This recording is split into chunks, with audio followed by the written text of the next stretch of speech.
Hello दोस्तों, आपका स्वागत है हमारे यूट्यूब चैनल ओनली स्टडी ज्ञान में। आज हम पढ़ने वाले हैं 12th क्लास इकोनॉमिक्स का सेकंड चैप्टर राष्ट्रीय आय का लेखांकन, जिसमें हमारा टॉपिक है यहाँ स्टॉक तथा प्रवाह। तो हम लोग देखते हैं स्टॉक और प्रवाह क्या होते हैं। तो हमारा पहला है स्टॉक।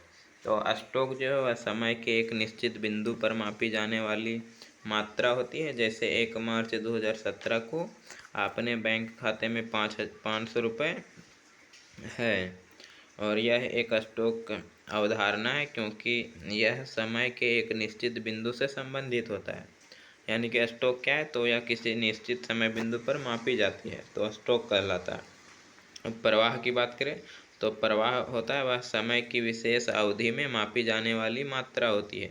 जैसे आप रोज़ 100 रुपये खर्च करते हैं, तो यह एक प्रवाह अवधारणा है क्योंकि यह समय में एक विशेष अवधि से संबंधित होता है। अगर स्टॉक की बात करें तो जैसे समझ लीजिए आप टंकी में रखा जो पानी होता है वह स्टॉक कहलाता है, पानी। लेकिन अगर जो नल के द्वारा प्रवाहित होकर पानी नीचे आ रहा होता है वह प्रवाह कहलाता है। जैसे कि नदी का जल को आप प्रवाह कह सकते हैं क्योंकि नदी का पानी कभी भी रुकता नहीं है। और तालाब का पानी की बात करें तो वह स्टॉक का उदाहरण होगा। अब हम लोग देखते हैं प्रवाह तथा स्टॉक में अंतर, यानी कि दोनों में अंतर क्या होते हैं। तो स्टॉक देखते हैं तो स्टॉक एक ऐसी मात्रा है यानी कि चर है जो किसी निश्चित समय बिंदु पर मापी जाती है, जैसे राष्ट्रीय आय या फिर धन एवं संपत्ति, मुद्रा की आपूर्ति आदि। अब पहला देखते हैं स्टॉक का संबंध जो होता है वह समय के एक निश्चित बिंदु से होता है। दूसरा, स्टॉक का समय काल नहीं होता है।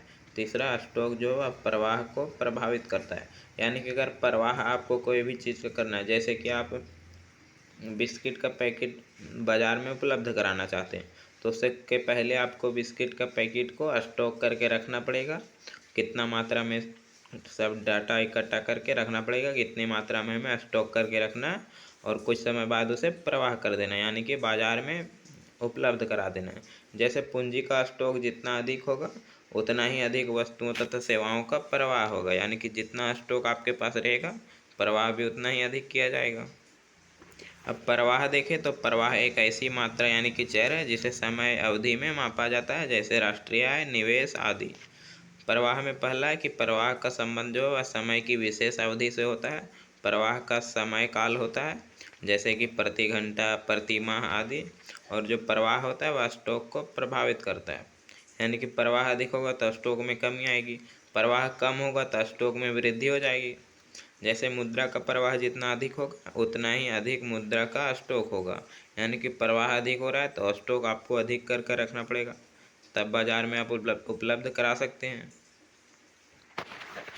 अगला टॉपिक है हमारा प्रवाह को 2 वर्गों में बांटा गया है। यानी कि जो प्रवाह होते हैं स्टॉक के अलावा जो प्रवाह था उसे 2 वर्गों में बांटा जाता है। पहला होता है वास्तविक प्रवाह, दूसरा होता है मौद्रिक प्रवाह। तो हम लोग देखते हैं वास्तविक प्रवाह क्या है।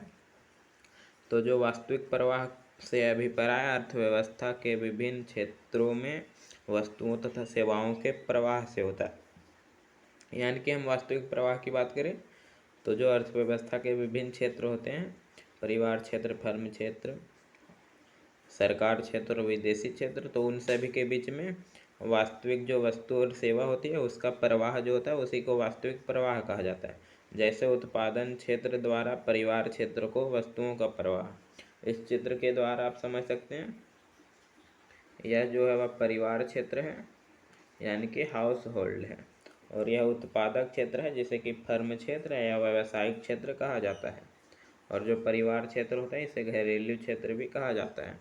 तो यहाँ देख सकते हैं जो परिवार क्षेत्र है वह उत्पादक क्षेत्र को, इस जो एरो का निशान गया उत्पादक क्षेत्र के तरफ, तो इसे दे रहे हैं, यानी कि तीर का निशान से देख सकते हैं आप, इसे उत्पादक क्षेत्र को परिवार क्षेत्र वाले दे रहे हैं क्या चीज़, तो साधन सेवा दे रहे हैं। साधन सेवा जो है परिवार क्षेत्र उत्पादक क्षेत्र को दे रहे हैं। तो साधन सेवा में मुख्यतः 4 साधन है। पहला भूमि है, दूसरा श्रम, तीसरा पूंजी और चौथा उद्यमी। तो इन चारों साधनों का प्रयोग करके जो उत्पादक क्षेत्र है वस्तु और सेवा का निर्माण करते हैं, और फिर निर्माण करके पुनः वस्तु और सेवा को परिवार क्षेत्र को वापस भेज देते हैं, जो कि ऊपर वाले में देख सकते हैं आप। ऐसे गया है। तो यह वास्तविक प्रवाह कहलाता है, जो वस्तुओं और सेवाओं का प्रवाह किया जाता है, इसे ही वास्तविक प्रवाह कहा जाता है। दूसरा हमारा है मौद्रिक प्रवाह। तो मौद्रिक प्रवाह क्या है? तो मौद्रिक प्रवाह से अभिप्राय अर्थव्यवस्था के विभिन्न क्षेत्रों में मुद्रा के प्रवाह से है।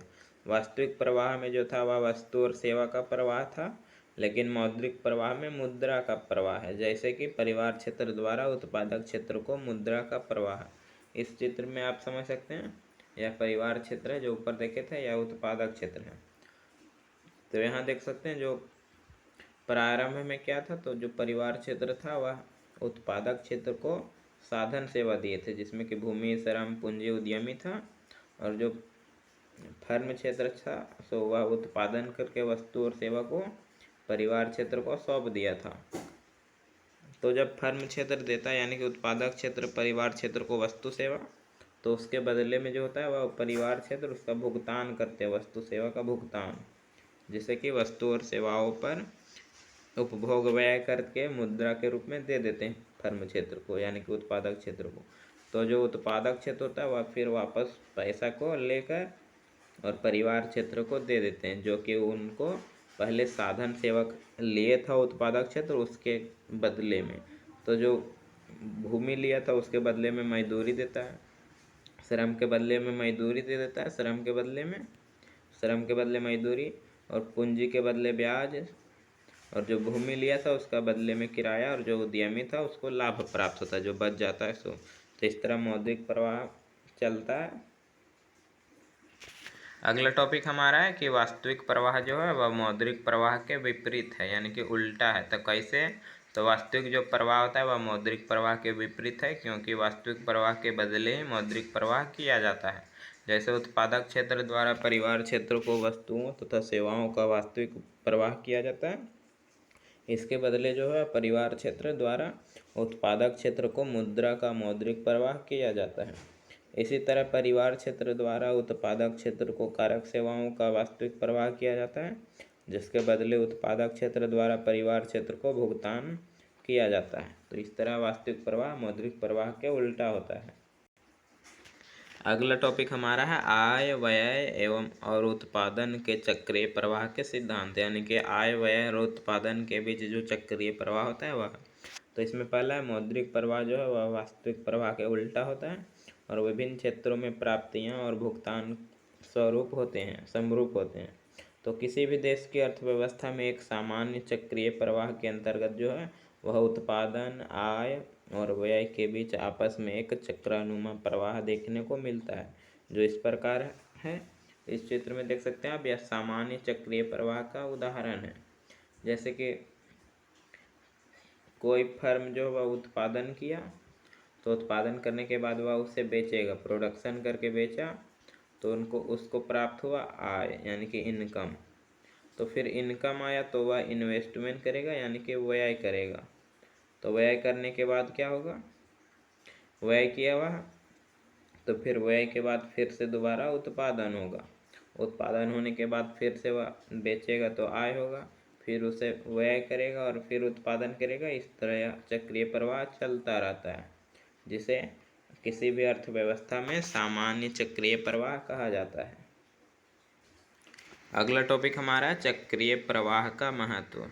तो पहला है परस्पर निर्भरता का ज्ञान होता है, राष्ट्रीय आय का आकार पता चलता है कितना बड़ा है, और आर्थिक क्रिया का स्तर पता चलता है, और जो भरण और क्षरण होते हैं वह पता चलता है। तो भरण जो होता है वह इंजेक्शन इंग्लिश वर्ड है, जिसे कि भरण कब होता है? तो जब किसी भी देश के द्वारा निर्यात किया गया हो, विनियोग या निवेश किया गया हो, सरकारी खर्च किया गया हो, तो भरण कहलाता है, यानी कि उसका राष्ट्रीय आय बढ़ता है, जीडीपी। क्षरण कब होता है? तो जब बचत किया जा रहा है, कर यानी कि टैक्स दिया जा रहा है और आयात किया जा रहा है। तो जो किसी भी देश की अर्थव्यवस्था में जो होती है आय में कमी आ जाती है, जीडीपी में कमी आती है, यानी कि आयात करेंगे, अगर कोई सरकार आयात किया है तो उसका इनकम तो दूसरे देशों के पास चला गया, तो इस तरह जीडीपी में गिरावट आ जाती है। तो यह कहलाता है क्षरण।